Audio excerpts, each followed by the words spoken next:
ആ കൊണ്ടുപോയ ഒരാൾ ആ കാണാതായ സ്ത്രീയുടെ വീടിനടുത്തുള്ള ഒരു മൊബൈൽ ഷോപ്പുകാരനാണ്.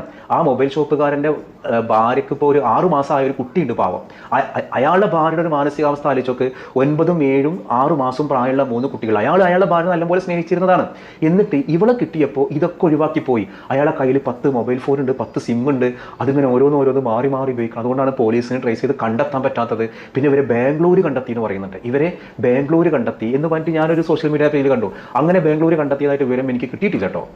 ഉണ്ടെങ്കിൽ കിട്ടട്ടെ, കോടതിയിൽ ഹാജരാവട്ടെ. അപ്പോൾ അതാരും ഇവരെ കിട്ടിയിട്ടില്ല. പോലീസ് കൃത്യമായി അന്വേഷിക്കേണ്ട. ആ കുട്ടീൻ്റെ ഒരു കൂടെ ആ കുട്ടീനെ കണ്ടെത്തേണ്ട. ആ കുട്ടിയുടെ വാപ്പാടെ ഒരു മനസ്സിലെന്താവും, ഇവരെവിടെയെങ്കിലും പോയി ജീവിച്ചോട്ടെ. നമ്മുടെ കോടതിക്ക് വ്യക്തി സ്വാതന്ത്ര്യമാണ് വലുത്.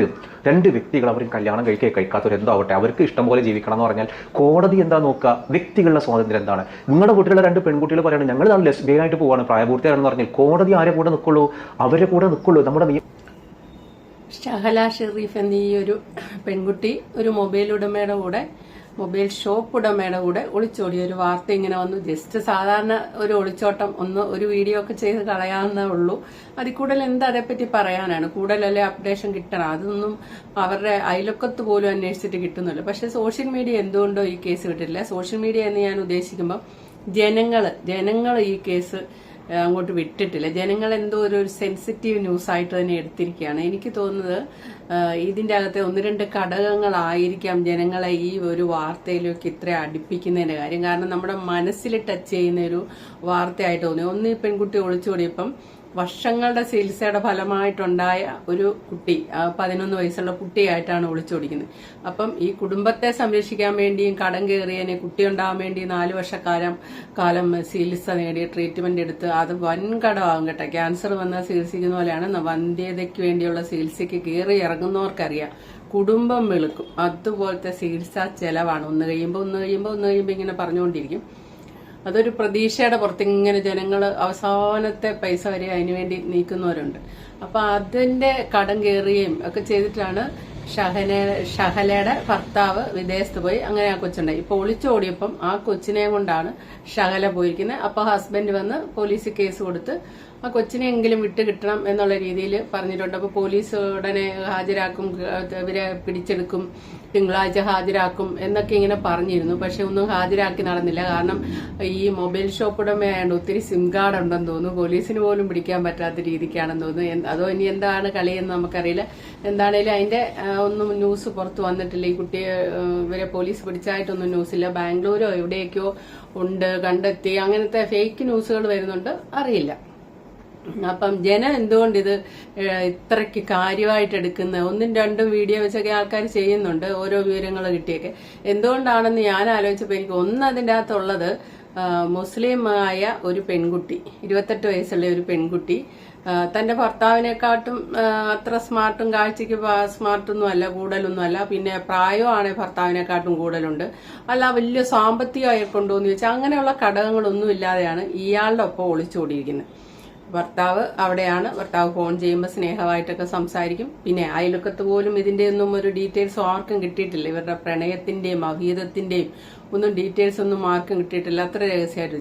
രണ്ടാമത്തെ ഘടകം, ഇയാൾക്ക് 3 മക്കളുണ്ടല്ലോ, 7ഉം 9ഉം വയസ്സും. പിന്നെ പ്രസവിച്ചിട്ട് 6 മാസമേ ആയിട്ടുള്ളൂ. ഒന്ന് ആലോചിച്ച് നോക്കി. 6 മാസമായ ആ കുഞ്ഞ് അവിടെ ഉള്ളപ്പോഴാണ് ആ കുഞ്ഞിനെയും ഭാര്യയും എല്ലാം ഇട്ടേച്ചത്. ഇനിയിപ്പോ ഭർത്താവിനെ ആശ്രയിച്ച് ജോലിയൊന്നുമില്ല കഴിയുന്ന ഒരു ഭാര്യയാണ്. 6 മാസമായ കുഞ്ഞുങ്ങളും 3 കുട്ടികളെ കൊണ്ട് അവർ എന്ത് ചെയ്യുമെന്നുള്ളതുള്ളത് പറഞ്ഞാൽ അറിയില്ല. ആരുടെയും സംരക്ഷണം കഴിഞ്ഞാൽ എത്രയാണേലും അത് പിന്നെ ഒരു ബുദ്ധിമുട്ടാവും. അപ്പൊ അങ്ങനെ കുറെ ഘടകങ്ങളുണ്ട് ഇതിന്റെ അകത്ത്. പിന്നെ ഈ പെൺകുട്ടി ഇത്ര സുന്ദരിയായ ഒരു പെൺകുട്ടിയാണ്. ആരും ഒരു മോശം അഭിപ്രായം ഇതിനു മുന്നേ. അങ്ങനെ എല്ലാം കുറെ കാര്യങ്ങൾ ഒത്തു വന്നതുകൊണ്ടായിരിക്കാം പ്രേക്ഷകർ ഈ ന്യൂസിന്റെ പുറകെ പോകുന്നുണ്ട്, ഇതിന്റെ ബാക്കി എന്താണെന്ന് അറിയാൻ വേണ്ടി. പക്ഷെ പോലീസൊന്നും എങ്ങും പിടിച്ചായിട്ട് ന്യൂസ് വന്നിട്ടില്ല. ഇതിപ്പോ വേറെ ഈ യൂട്യൂബേഴ്സ് ഒക്കെ അവരുടെ തൊട്ടയിലൊക്കത്തുള്ളവരെ വരെ വിളിച്ച് അന്വേഷിച്ച് ഇതിന്റെ സംഭവം എന്താണ്, ഒളിച്ചോടാനുള്ള സംഭവം എന്താണ്. അപ്പോഴും അയൽവക്കംകാരും അറിഞ്ഞിട്ടില്ല ഇതിങ്ങനെ ഒരു പ്രണയം ഉണ്ടായിരുന്നു എന്ന്. ചിലരൊക്കെ പറയുന്നത് ഇനി ഭർത്താവ് വരുമ്പോഴത്തേന് ഈ പെൺകുട്ടി ഷഹല പ്രഗ്നന്റ് ആയി, അത് കാരണം ഇനിയിപ്പോ ഭർത്താവ് വന്നിട്ട് നിൽക്കാൻ കഴിയല്ലാത്തതുകൊണ്ടാണ് പെട്ടെന്ന് ഒളിച്ചോടി എന്നും അങ്ങനെ ഒരു ഇതുണ്ട്. മറുസൈഡ് വേറൊരു വാർത്ത വരുന്നുണ്ട്. ഹസ്ബൻഡിന് ഉമ്മയുണ്ട്, ബാപ്പയില്ല എന്ന് തോന്നുന്നു. ബാപ്പ ഉപേക്ഷിച്ചു പോയതാണ്. അതുപോലെ ഷഹലയുടെ ബാപ്പയെ ഉപേക്ഷിച്ച് ഉമ്മ വന്നതാണ്. അങ്ങനെയൊക്കെയുണ്ട്. പിന്നെ അതോടൊപ്പം ഇവരുടെ ഇവരുടെ ജീവിതത്തിലെ ഇപ്പം ചുമ്മാ പറയുന്നതായിരിക്കാം, ഒരു വില്ലൻ പരിവേഷത്തിലേക്ക് എടുത്തു മാറ്റി വെച്ചിരിക്കുന്ന വ്യക്തി നാത്തൂനാണ്, ഒരു ചേച്ചിയാണ്, ഷഹലയുടെ ഹസ്ബൻഡിന്റെ ചേച്ചിയാണ് ഇവരുടെ ലൈഫിലെ കാര്യങ്ങളെല്ലാം തീരുമാനിക്കുന്നത്. എന്ത് ചെയ്യണം, എങ്ങനെ ചെയ്യണം എന്നെല്ലാം അവരുടെ ഉപദേശം കിട്ടിയിട്ട് ഈ ഹസ്ബൻഡ് ചെയ്യുള്ളൂ. അപ്പൊ ഈ ഒരു ഭാര്യ എന്നുള്ള രീതിയിലുള്ള അവകാശങ്ങളോ അല്ലെ അവരുടെ ഒരു അഭിപ്രായം കേൾക്കാനോ അങ്ങനെയൊന്നും ഒരു അവസരം കൊടുത്തിട്ടില്ല. ഒരു അടിമത്തം പോലെ അങ്ങനെ അതിൽ വീർപ്പുമുട്ടി കഴിഞ്ഞിരുന്നാണ്. അപ്പൊ ആ പെൺകുട്ടിയുടെ വീട്ടുകാര്, ഷഹലയുടെ വീട്ടുകാർ, നീ അവിടെ നിൽക്കണ്ട, നീ ഇട്ടേച്ച് പോര് എന്ന് എപ്പോഴും പറയുന്നുണ്ട്.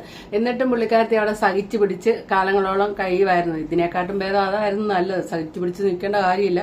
പുള്ളിയേല അവനവന് മുന്നോട്ട് പോകാൻ പറ്റില്ലെന്ന് കണ്ട ഇന്നത്തെ കാലത്ത്, പണ്ടാണ് പെണ്ണുങ്ങൾ ഇങ്ങനെ അടിമയായിട്ട് കിടക്കും, ഇന്നത്തെ കാലത്ത് തീരെ പറ്റില്ലെങ്കിൽ എന്ത് വന്നാലും ഇട്ടേച്ച് പോരും. അതാണ് നല്ലത്, അതാണ് അന്തസ്സ്. തിരിച്ച് വീട്ടിൽ വന്നു നിന്നാൽ കുട്ടി ഉണ്ടെങ്കിലും കല്യാണം പോലും കഴിക്കാത്ത ആമ്പിള്ളാർ ഇപ്പൊ കല്യാണം ഇവരെ കഴിക്കും. കാരണം ഇപ്പൊ പെണ്ണ് കിട്ടാനില്ല. അതുകൊണ്ട് ഒരു കുട്ടി ഉണ്ടെങ്കിലും ഇപ്പോഴത്തെ ആമ്പിള്ളാരൊക്കെ അഡ്ജസ്റ്റ്മെന്റ് സാരമില്ല പോട്ടെ എന്നുള്ള രീതിയിൽ കല്യാണമൊക്കെ കഴിക്കുന്നുണ്ട്. നാട്ടിൽ അങ്ങനെയൊക്കെ നടക്കുന്നുണ്ട്. അപ്പൊ ഈ പെൺകുട്ടി അതിനൊന്നും നിൽക്കാതെ അവിടെ കടിച്ചു പിടിച്ചു നിന്നു. ഇനി ഈ നാത്തുമ്പോ ഒരു അതിശക്തമാണെങ്കിൽ കേട്ടോ, അതിങ്ങനെ അയൽക്കത്തുനിന്ന് കിട്ടിയ ന്യൂസാ, സത്യമാണെന്ന് ഞാൻ പറയുന്നില്ല, അല്ലെ വെറുതെ ഇരിക്കുന്ന ഒരു സ്ത്രീയെ നമ്മൾ കുറ്റം പറയുന്ന പോലെയാവും. അങ്ങനെയല്ല, അയൽവാസികളുടെ സംസാരത്തിൽ നിന്ന് മനസ്സിലായ കാര്യം ശരിയാവണമെന്നില്ല. ഇവർക്കൊരു വോയിസ് ഇല്ലായിരുന്നു ലൈഫിൽ എന്നാണ് പറയുന്നത്. അപ്പം ഇഷ്ടമില്ല പോരാന്നുള്ളതാണ് ഞാൻ പറഞ്ഞത്. ഇനി വോയിസ് യഥാർത്ഥത്തിൽ ഈ ഷഹലയ്ക്ക് ജീവിതം മടുത്തിരുന്നെങ്കിൽ ഞാൻ കണ്ടിട്ട് എനിക്ക് തോന്നിയത് എന്റെ രീതി പോയത് എങ്ങനെയാണെന്ന് വെച്ചാൽ, ഈ പെൺകുട്ടി അതീവ സുന്ദരിയാന്നുള്ളത് തന്നെയാണ് ആ കുട്ടിയുടെ ജീവിതം തകർന്നു പോകാനുള്ള ഒരു മെയിൻ കാരണം. ഈ കുട്ടി എന്തേലും മൊബൈലിലെ കേടായതോ അല്ലെ മൊബൈൽ പുതിയത് വാങ്ങാനോ അങ്ങനെ എന്തിനേലും വേണ്ടി ഇയാളുടെ ഷോപ്പിൽ പോയി കാണും. അങ്ങനെ പരിചയമാകുന്നു. വേറെ എന്തിനേലും ഈ മൊബൈൽ ഷോപ്പുകാർ പിന്നെ നമ്മുടെ നമ്പർ മേടിക്കും, നന്നാക്കിയിട്ട് വിളിക്കാന്നൊക്കെ പറയും. അങ്ങനെ നമ്പർ മേടിച്ചിട്ട് പിന്നെ ഒന്നോ രണ്ടോ വിളിക്കും. ഇങ്ങനെ പതുക്കെ പണ്ട് ഞാനൊരു കഥ പറഞ്ഞാലോ, അതിനെ കീരി പാമ്പിനെ വളയ്ക്കുന്ന പോലെ അകല വട്ടത്തി മുള്ളും പിന്നെ അടുപ്പിച്ച് മുള്ളും ഇങ്ങനെ മുള്ളി ആ മൂത്രത്തിന്റെ ഗന്ധം കൊണ്ട് പാമ്പ് മയങ്ങുന്നു. ഇങ്ങനെ ചെറുപ്പത്തിൽ കേട്ടിട്ടുള്ള കേട്ടോ, അതിന്റെ ശാസ്ത്രീയതയൊന്നും എനിക്കറിയില്ല. അങ്ങനെ അകലേനെ കണ്ട് അതായത് അടുത്തടുത്തടുത്ത് അങ്ങനെ അല്ല പെട്ടെന്ന് കയറി അയ്യോ എനിക്ക് നിന്നെ ഇഷ്ടപ്പെട്ട അങ്ങനെ അല്ലാതെ പതുക്കെ വളച്ചു കൊണ്ടുവരും. അങ്ങനെ സ്ത്രീകളെ വളയ്ക്കാൻ പുരുഷന്മാർക്ക് അതിനുള്ള ഒരു കഴിവുണ്ട്. ബുദ്ധിയുള്ള പെണ്ണുങ്ങൾ അത് ചെന്ന് വീഴുകയല്ല, പക്ഷെ 75% വീഴാറുണ്ടെന്നുള്ളതാണ് സത്യം. പ്രത്യേകിച്ച് പ്രവാസികളുടെ ഭാര്യ. പിന്നെ ഈ പെൺകുട്ടിക്ക് വീട്ടിൽ അസ്വസ്ഥയാണ്, ഹസ്ബൻഡിനോടൊരു വിഷമമുണ്ടായ അയാളോട് ചെന്ന് മനസ്സോർന്ന് പറഞ്ഞ ഒരു ആശ്വസിപ്പിക്കൽ ഇങ്ങോട്ട് കിട്ടുന്നില്ല എങ്കിൽ, അപ്പോഴും അയാൾ ചേച്ചിയുടെ ഭാഗത്താണ് നിൽക്കുന്നതെങ്കിൽ തീർച്ചയായിട്ടും ഇവരുടെ വിഷമങ്ങൾ ആരുടെയും എവിടെയെങ്കിലും കൊണ്ട് ഇറക്കി വെക്കും. നല്ല കൂട്ടുകാരുണ്ടെ അവിടെ ഇറക്കി വെക്കും. ഇതിപ്പം മൊബൈൽ ഷോപ്പിൽ പോയ അവന്റെ അടുത്ത് അവനുമായിട്ട് കൂടുതൽ പരിചയമായി. അവന്റെ ലക്ഷ്യം ഉള്ളി ആ ശരീരം, ഫിസിക്കൽ റിലേഷൻ മാത്രമാണ് പുരുഷന്റെ ലക്ഷ്യം. അതിന്റെ അപ്പുറവും ഇപ്പുറവും ഇല്ല. അതാണ് പുരുഷൻ എന്ന് പറഞ്ഞാൽ. എല്ലാ പുരുഷന്മാരെയാണെന്നോർത്ത് എന്റെ അടുത്ത് പൊങ്കാലിടണ്ട. പുരുഷന്മാരൊരു സ്ത്രീകളെ ഒരു ഭാര്യയൊക്കെ വളയ്ക്കാൻ നോക്കുമ്പോൾ അതിന്റെ അകത്ത് പ്രണയമോ അല്ലെ അങ്ങനെയൊന്നുമില്ല, പ്രണയമൊന്നുമില്ല, ഭ്രമം മാത്രമേ ഉള്ളൂ. ആ തൊലിപ്പുറമേ ഉള്ള ഒരു ഭ്രമം എങ്ങനെ എടുത്ത് കിട്ടാം, അവളുടെ ശരീരം എങ്ങനെ സ്വന്തമാക്കാം, ഇത് മാത്രമേ ചിന്തയുള്ളൂ. അത് സ്ത്രീകൾക്ക് വേഗം മനസ്സിലാവില്ല. അത് മനസ്സിലാകാതിരിക്കുന്ന രീതി പുരുഷൻ പെരുമാറും. ആദ്യം ഭയങ്കര കെയറേട്ടനായിരിക്കും. കെയറേട്ടൻ എന്ന് പറഞ്ഞാൽ ഇവള് സങ്കല്പത്തിൽ കാണുന്നതിന്റെ 10 ഇരട്ടി കെയർ ചെയ്യും. അപ്പൊ തന്നെ ഇവള് കമ്പയർ ചെയ്യും. അയ്യോ എന്റെ ഹസ്ബൻഡ് എന്താണ്, ഇയാളെ വെച്ച് നോക്കുമ്പോൾ അയാൾ എന്തു ദുഷ്ടനായെന്നായിരിക്കും ചിന്തിക്കുക. പക്ഷെ ഇതെല്ലാം അഭിനയമാണ്. ഇയാൾ ഒരിക്കലും ഇങ്ങനെ ഒറിജിനലായിട്ട് ഇയാൾ ഇങ്ങനെ ആയിരിക്കില്ല. ഇവൾക്ക് എന്താണ് വിഷയം, ഇവൾക്ക് എന്താണ് കുറവെന്ന് മനസ്സിലായിട്ട് ആ സ്ഥാനത്തേക്ക് അങ്ങ് കയറി നിൽക്കും. ഇതാണ് സംഭവിക്കുന്നത്. അപ്പൊ അവൾ അവിടെ സംസാരിക്കുക, ഹസ്ബൻഡ് ചേച്ചി മാത്രമേ പറയുന്ന കേൾക്കുള്ളൂ, എനിക്കൊരു സ്ഥാനവും ഇല്ല, ഒന്നുമില്ല, ഒരു കാര്യമില്ല എന്നുള്ള രീതി പറയുമ്പോൾ ഇയാള് ആ ഭാഗം അങ്ങോട്ട് ഫില്ല് ചെയ്ത് വിടും. അയ്യോ ഞാനായിരുന്നെങ്കിൽ ഞാൻ എന്റെ ഭാര്യ എങ്ങനെയാ നോക്കുന്നത്, എന്റെ ഒരു അവസ്ഥ എന്ന് പറഞ്ഞാൽ അവള് നേരെ തിരിച്ചൊരു വില്ലത്തിയാക്കും. അവളൊന്നും മനസ്സിലാക്കിയാലോ, അവൾക്ക് എന്നെ ഇഷ്ടമില്ല, താല്പര്യമില്ല, അതുപോലെ എന്റെ സങ്കല്പത്തിനനുസരിച്ചുള്ള ഒരു ഭാര്യ നിന്നെ പോലെ ഒരുത്തിയായിരുന്നു എന്നൊക്കെ പറയും. ആദ്യം അങ്ങനെ പറയും. അപ്പൊ രണ്ടുപേരുടെ സങ്കല്പത്തിലുള്ളവർ തമ്മിലാണ് കണ്ടുമുട്ടിരിക്കുന്നത്. ഒന്നുമല്ല, വെറുതെ അടിച്ചു വിടുന്നതാണ് ഇതൊക്കെ. എങ്ങനെ വളയ്ക്കാം എന്നുള്ളത് PhD എടുത്ത ബിരുദന്മാരുണ്ട്. ഈ മൊബൈൽ ഷോപ്പ് ഉടമ പല സ്ത്രീകൾ കയറി ഇറങ്ങി അങ്ങനെ ആവാനേ ചാൻസ് കൂടുതലുള്ളൂ. അങ്ങനെയാണ് ചില തൊഴിൽ. അങ്ങനെയാണ് ജിമ്മിലെ ട്രെയിനർമാരെ കുറിച്ചൊക്കെ ഇപ്പോൾ ഉള്ള അപവാദമുണ്ട്. സത്യമാണെന്നറിയില്ല, ഞാൻ ജിമ്മിൽ പോയിട്ടില്ല. ജിം ട്രെയിനർമാരെല്ലാം സ്ത്രീകളെ വളയ്ക്കുന്നവരാന്നൊക്കെ പറഞ്ഞ് ഇൻസ്റ്റയിൽ ഒരു സ്ത്രീ പോസ്റ്റ് ഇട്ടിരിക്കുന്ന കണ്ടിരുന്നു. ഡിവോഴ്സ് ആയിട്ട് വന്നിരിക്കുക, അതിന് അങ്ങനെ പോസ്റ്റ് ഇട്ടിട്ടുണ്ട്.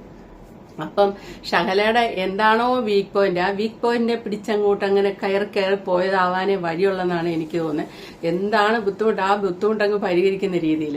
അപ്പം അതല്ലാതെ ഈ സ്വന്തം ഭർത്താവിനെക്കാട്ടും ഭംഗിയില്ല, സാമ്പത്തികവും ഇല്ല, ഒന്നുമില്ല, അങ്ങനത്തെ ഒരു വ്യക്തിയുടെ ശകല ഒളിച്ചോടണമെങ്കിൽ ഇതാണ് കാര്യം. ശരിക്കും ഒരു മനഃശാസ്ത്രജ്ഞൻ തോറ്റുപോകുന്ന രീതിയിലായിരിക്കും ഷോപ്പുടമ പെരുമാറിയിട്ടുള്ള. എല്ലാം നല്ല സുഖപ്പെടുത്തുന്ന രീതിയിൽ, മാനസികമായിട്ട് നല്ല സുഖപ്പെടുത്തുന്ന രീതിയിലുള്ള ഡയലോഗുകൾ അടിച്ചടിച്ച് വീഴിക്കുന്നതാണ്. ഏതായാലും ഇവരിനി പ്രഗ്നന്റ് ആയിരുന്നോ എന്നുള്ളതൊന്നും അറിയത്തില്ല. എന്താണെങ്കിലും ഇവിടെ പറയേണ്ട മറ്റൊരു കാര്യം എന്താണെന്ന് ചോദിച്ചാൽ, എല്ലാവരും പറയുന്നത് ഇത് അപ്പുറത്തെ സൈഡിൽ നമ്മൾ ചിന്തിക്കാത്ത ഒരാളുണ്ട്. അയാളുടെ വൈഫ് 6 മാസമായിട്ടുള്ളൂ കുട്ടി ഉണ്ടായിട്ട്. ആ കുട്ടിയെ ഇവർ ഈ ചതി ചെയ്യുമ്പോൾ, ഈ പെൺകുട്ടിക്ക് ഈ ഭർത്താവിനെ ശകലയ്ക്ക് ഇഷ്ടമില്ല, സ്വന്തം വീട്ടിൽ വന്ന് നിന്നാൽ കുറച്ച് നാൾ നിന്ന് കഴിയുമ്പോഴത്തേക്കിന് ഒരു ആലോചനയൊക്കെ വരുത്തി വേണമെങ്കിൽ കല്യാണം കഴിച്ചു പോകും. പക്ഷെ ശകല ഇവിടെ ചെയ്ത ഒരു വില്ലത്തരം ഒരിക്കലും ചിന്തിക്കാതെ ഇവരൊക്കെ എടുത്ത് ചാടുന്നതുകൊണ്ട് ഉണ്ടാകുന്നതെന്ന് വെച്ചാൽ, ഇനി അങ്ങോട്ട് ലൈഫില് ഇവർ രണ്ടും അങ്ങ് പോയി കഴിഞ്ഞിട്ട് 6 മാസമായ ഈ കൊച്ചിനെ കൊണ്ട് ആ വൈഫ് ജന്മം മുഴുവൻ എന്ന് പറയുന്ന പോലെ ബുദ്ധിമുട്ട്. 3 പിള്ളേരാണ്. 3 പിള്ളേരെ വെച്ച് എന്ത് ചെയ്യും എന്നുള്ളത് പറയാൻ പറ്റില്ല. അവരുടെ വീട്ടുകാരുടെ അന്തരീക്ഷം എങ്ങനെയായിരിക്കും, സംരക്ഷിക്കുമോ, ഇനി ആ പെണ്ണിന് ജോലിയില്ല, ഇയാൾക്ക് മാത്രമേ ജോലിയുള്ളെങ്കിൽ ഇവരെങ്ങനെ ഭക്ഷണമൊക്കെ ജീവിക്കും, ഇനി ഹൈ കാശുകാരാണോ ഇല്ലെന്നുള്ളത് നമുക്കറിയില്ല. എങ്ങനെയാണേലും അവരൊരു തെറ്റും ചെയ്യാതെ ഇരുന്നിട്ട് അവർക്ക് കിട്ടിയ ഒരു വിധിയാണ് ആലോചിക്കുന്നത്. കാരണം അവര് ഒരു പുരുഷന്റെ കൂടെ പോയി ഒളിച്ചോടാനോ അല്ലെ ഏതെങ്കിലും ഒരു പുരുഷനെ പ്രേമിക്കാനോ ഒന്നും അവര് പോയിട്ടില്ല. പക്ഷെ നിൽക്കുന്ന തെറ്റ് ചെയ്യാതെ അവര് ശിക്ഷിക്കപ്പെടുന്ന മനസ്സിലായോ? അവരൊന്നും അറിഞ്ഞിട്ടില്ല. അവരോട് ഈ 6 മാസം കുട്ടി ഉണ്ടായിട്ടുള്ളൂ എന്ന് പറയുമ്പോഴും ഇപ്പുറത്തെ സൈഡിൽ അവൻ ശകലയായിട്ട് പ്രേമിച്ചുകൊണ്ടിരിക്കുമ്പോൾ സ്വന്തം ഭാര്യയോടും അവന് പ്രേമമുണ്ട്. അങ്ങനെയാണല്ലോ കുട്ടി ഉണ്ടായി. 6 മാസമേ ആയിട്ടുള്ളൂ. അവരൊരിക്കലും വിശ്വസിക്കുന്നില്ല ഇയാൾ ഇങ്ങനെയാണെന്ന്. അവരാണ് വഴിയാധാരമായി. അവരിനി ഓരോ നിമിഷവും ഇരുന്ന് മനസ്സുരുകി മനസ്സുരുകിയാൽ മതി, അത് ഇവർക്ക് കിട്ടും. രണ്ടാമത് ശകല ഉള്ള സ്വർണവും ഉള്ള പണവും എല്ലാം എടുത്തുകൊണ്ടാണ് പോയിരിക്കുന്നത്. അതിന്റെ ഉദ്ദേശം എന്താണെന്ന് വെച്ചാൽ, മാന്യമായിട്ട് ഇനിയുള്ള കാലം ഈ 11 വയസ്സുള്ള കൊച്ചിനെയും കൂട്ടി മാന്യമായിട്ട് എവിടെയെങ്കിലും ജീവിക്കാം എന്നുള്ള സ്വപ്നം കണ്ടാണ് പോയിരിക്കുന്നത്. ഒന്നുമില്ല. അവൻ ആ ശരീരത്തിനോടുള്ള ഭ്രമം കഴിയുമ്പോൾ അവൻ തീർച്ചയായിട്ടും അവന്റെ ഫാമിലിയെ പറ്റിയേ ചിന്തിക്കുള്ളൂ. പിന്നെ തൊടുന്നതിനും പിടിക്കുന്നതിനൊക്കെ ദേഷ്യമാകും. അതാണ് അതിന്റെ ഒരു കാര്യം. ഭയങ്കര ദേഷ്യമാവും. പിന്നെ ആ സ്വർണങ്ങളൊക്കെ വിറ്റ് കുറച്ചു കാലം 10-12 വർഷമൊക്കെ വേണമെങ്കിൽ ജീവിക്കായിരിക്കും. എത്രയോ 10-14 പവനെങ്ങാണ്ടൊക്കെ കൊടുത്തിട്ടുണ്ടല്ലോ. അപ്പൊ എങ്ങനെ നോക്കിയാലും ഇവരുടെ 2 പേരുടെ ഉള്ളില് ഈ ഇപ്പൊ ഉണ്ടായ ശരീരഭ്രമം അങ്ങോട്ടും ഇങ്ങോട്ടും ഉള്ളവരുടെയൊക്കെ മാറിക്കഴിയുമ്പോൾ റിയാലിറ്റിയിലേക്ക് എടുത്ത് ഇവര് മുന്നിലോട്ട് വന്ന് നിൽക്കുമ്പോൾ ഇങ്ങനെ പകച്ചു നിൽക്കാന്ന് പറയുന്ന പോലത്തെ ഒരു നിപ്പാണ് നിൽക്കുക. ഇനി അതല്ല, ഈ തോൽക്കാൻ കഴിയല്ലാതെ മുന്നോട്ട് പോയാലും മാനസികമായിട്ട് ശകല ഈ വീട്ടില് ഈ പെങ്ങള് കാരണം അനുഭവിച്ചിട്ടുണ്ട്. അതിന്റെ 10 ഇരട്ടിയായിരിക്കും ഇനി കൂടെ ജീവിക്കുന്നതിനുമായിട്ട്. പിന്നെ മറുസൈഡിൽ മറ്റൊരു കാര്യമുണ്ട്. ഈ പുരുഷന്മാർക്ക് ഒരു സ്ത്രീയെ കാണുമ്പോൾ ഒരു ഭ്രമം തോന്നും. ഒരു കോഴി സ്വഭാവമുള്ള പുരുഷന്മാരുണ്ട്. അടുത്ത ആളെ കാണുമ്പോൾ അടുത്ത ഭ്രമം തോന്നും. അതായത് ശകലയും കൊണ്ട് പോയാലും ശകലയെക്കാട്ടും ഭംഗിയുള്ള ആരെങ്കിലും കണ്ടാൽ അപ്പം അങ്ങോട്ട് ചാടും. അങ്ങനത്തെ പുരുഷന്മാരുണ്ട്. അല്ലാതെ ഇങ്ങനെ നിൽക്കുന്നവരല്ല. അങ്ങനെയൊക്കെ വന്നാൽ എന്ത് ചെയ്യും? അവസാനം ഈ പറയുന്ന ഈ ഒളിച്ചോടുന്നവർ പോയി ആത്മഹത്യ ചെയ്യുകയോ എന്തെങ്കിലുമൊക്കെ ചെയ്യും. അപ്പൊ ആ കൊച്ചിനെ ഈ പറയുന്ന പോലെ ആരും ഇല്ലാതാകും. ആ കൊച്ചിനെ 11 വയസ്സുള്ള ആ കൊച്ചിനെ ശകലയുടെ ആദ്യ ഭർത്താവിന് തന്നെ കിട്ടണം. ശരിക്കും പറഞ്ഞാൽ പോലീസ് അതിനു വേണ്ടി ശ്രമിക്കുക. ഇവര് പോയിട്ട് ഇവർക്കുള്ള സമ്മാനം അവരെ എരന്ന് വാങ്ങിയതാണ്, അത് അവര് അനുഭവിക്കട്ടെ. ഇതിന്റെ അകത്ത് കുറെ പേര് കൂടെ ജീവിച്ചില്ലാത്ത ഭർത്താവ് പ്രവാസ ലോകത്ത് പോയതുകൊണ്ടാണ് ഇങ്ങനെ ഒളിച്ചോടിയത്. ഭാര്യയ്ക്ക് സ്നേഹവും കെയറിങ്ങും ഒക്കെ കൊടുക്കേണ്ട സമയത്ത് കൊടുത്തില്ല, ഇങ്ങനെ ഒളിച്ചോടും, അങ്ങനെ ഇരിക്കും ഇങ്ങനെ ഇരിക്കും എന്നൊക്കെ പറഞ്ഞ് ന്യായീകരിക്കുന്നവരും കമന്റിൽ വരുന്നവരുണ്ട്. അവരൊക്കെ ഒന്ന് ആലോചിക്കേണ്ട ഒരു കാര്യമുണ്ട്. ഭർത്താവ് സ്നേഹവും കെയറിങ്ങും ഒന്നും കൊടുത്തില്ല എങ്കിൽ, ഒന്നും കിട്ടിയില്ല, ഭർത്താവിനെ ഉപേക്ഷിച്ചിട്ട് പോകാം, വീട്ടിലോട്ട് പോകാം. വീട്ടുകാർ വേണേ അടുത്ത വിവാഹം മാന്യമായിട്ട് നടക്കാം. തലയെ മുണ്ടിടാതെ, നമുക്ക് മുണ്ടിട്ട് മുങ്ങി നടക്കാതെ നമുക്ക് നെഞ്ചി വിരിച്ച് കല്യാണം കഴിക്കുന്നവന്റെ കൂടെ നടക്കാം. ഈ ഒളിച്ചോടുന്നവർക്ക് എന്താണ്? വേറൊരു കുടുംബവും നശിപ്പിച്ച് ഒളിച്ചോടിയ അവർക്ക് എന്താണ്? അതുകൊണ്ട് ശകല അവിടെ കിടന്ന് അനുഭവിച്ചിരുന്നു, നരകമായിരുന്നു എന്നൊക്കെ പറഞ്ഞ് നമുക്ക് ന്യായീകരിക്കാൻ പറ്റിയാൽ. പിന്നെ നിയമത്തിന്റെ വഴി വേണേ പറയാൻ, 2 പ്രായപൂർത്തിയായ വ്യക്തികൾക്ക് പരസ്പരം ഇഷ്ടമാണ്, അവർക്ക് ഒന്നിച്ച് ജീവിക്കാനുള്ള നിയമം നമ്മുടെ രാജ്യത്തുണ്ട്, അങ്ങനെ താമസിക്കാം. പക്ഷെ അതല്ലാതെ നമ്മൾ നോക്കുമ്പോഴോ, അപ്പുറത്തൊരു കുടുംബം നശിപ്പിച്ചിട്ട് പോയേ, പിന്നെ ഇപ്പുറത്തും ഇയാളെയും അയാളുടെ കൊച്ചിനെയും കൊണ്ടും പോയി അയാളെ ഉപദ്രവിച്ചു. ഇതൊന്നും വേണ്ട. ഭർത്താവിന്റെ പെങ്ങളെയും കൊണ്ട് ജീവിക്കാൻ മേലെ അപ്പൊ തന്നെ വീട്ടിൽ നിന്ന് ഇറങ്ങി സ്വന്തം വീട്ടിൽ പോയി നിൽക്കുക. അതല്ലേ മാന്യമായ വഴി. Okay, thank you for watching. അടുത്ത വീഡിയോ.